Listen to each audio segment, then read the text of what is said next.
Lagi mo na. No choice ka na eh. Bubusagin ko na. Binasag mo. Gago, sabi mo basagin ko eh. Ay, ano? Ay, hindi ganyan yun! Wait lang! So, may gagawin lang po tayo ngayong ganti kay Ale kasi masyado mo kausapin sa buhok ko ha. Porkit maganda na yung buhok mo. Ang nangyari po kasi doon, nakita ko sila, may ginagawa sa pinto. Yung pala nalobat yung ganito ni Allen. Yung pinto niya ganito. Kasi hindi niyo po yan mabubuksan kapag nalobat na kung wala yung susi nyo. Kaya, nyari ganyan, kapag pinipindot, walang gumagana. Ito, ayan, may charge pa. Sabi ko, sirain na lang yung bintana.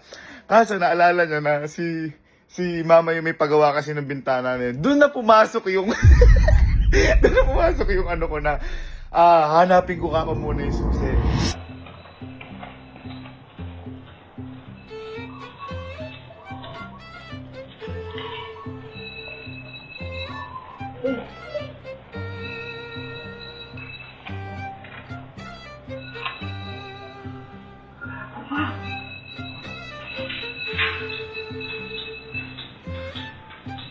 Ano, ba't yung susi, ano ko? Pinto ko nga, nakakasulit yung ako.